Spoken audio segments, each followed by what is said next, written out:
Hello again, Conte. A little bit of a silly meme video for you today, but I was recently on stream and we kind of grinded out the Ale Dual Blade quest, and so all of us in the lobby had made it, and so I thought let's do some 4-player runs with it just to see how crazy the status can get. So we picked the most status susceptible monster, which no surprise is G.Jagras, susceptible to both paralysis and sleep to 3 stars. I don't know the exact hit zones. Also cheeky little Assassin's Creed tech there. But yeah, we buffed up, all popped on the Assassin's Creed mantle. This isn't super optimized or anything. None of our sets are like too great. Speaking of the sets I'm using, actually, I'm personally running 3 Safi Jiva and 2 crit status. Well, anyway, we'll talk about the set in a second. But yeah, so 2 of us are running Apothecary, 2 of us are running Impact Mantle. We kind of tried to organize it a little bit, but as you'll see, this kind of just goes completely wrong. Yeah, so the reason you'll see me trying to proc Tenderize here, even though it seems so worthless, is just because that gives me extra 20 affinity, which means status crit will proc more and we'll get more statuses. You can see we've had a stagger over, we've had a trap already, we're about to have a paralysis or 2, we're about to have a sleep. We get KOs knocked in the middle, there we go, another paralysis, oh, there we go, another sleep.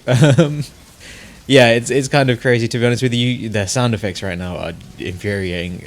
God, it took me so long to actually put flinch free on the set, and I regretted every second that I didn't have it.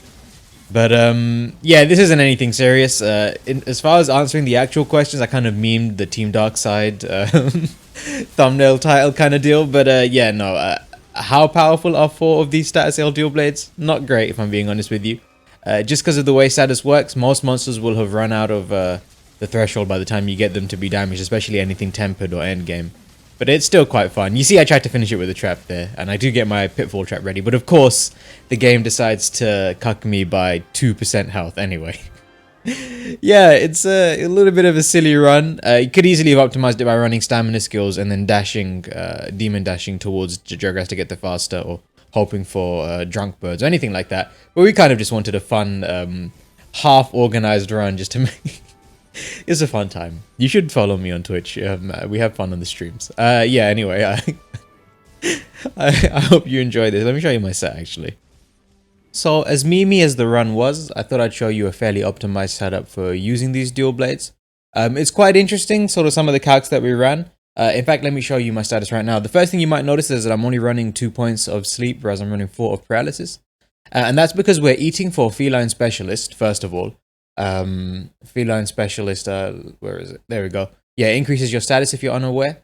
It doesn't increase it by a huge amount, however, it is enough so that we, with Safi activated, we reach the cap for paralysis and we almost reach the cap for sleep.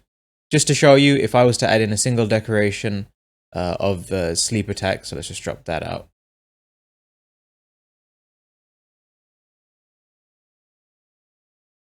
Then we'd be at 290. And 360 with the cap. We only get 10 more points out of it. And so that's the reason I don't bother running it.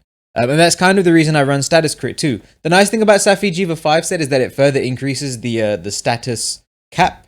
And so you won't reach the cap, and so you can stack things like Coalescence and stuff. However, the boost that you get from critical status activating with a max affinity build is like at the very least 25%. I think it's more like 40% for status, which makes a much more substantial difference than the extra 40 that you get from running Safi will grant you. As far as other skills go, obviously don't worry about that sleep jewel. We're running Critical Eye. You can see I'm at 30 affinity, which gets me to 50 with Safi active, and then obviously 100 with Weakness Exploit and Tenderized. So it's a 100% affinity build. I have status attacks for both the different statuses. I've got some attack boost on there. I've got some resentment on there because we are going to be using Safi. Yeah, it's a pretty cool set. Oh, again, it's kind of memey. Mind's Eye is really nice for this dual blades because obviously all of that blue sharpness means you're going to be bouncing on anything difficult. But you probably don't want to use this on anything too endgame anyway. It's not particularly great. The statuses tend to overlap. Not always, and it can be nice to get 1 paralysis and 1 dual sleep. However, the issue is dual blades, most of your DPS comes from elemental damage.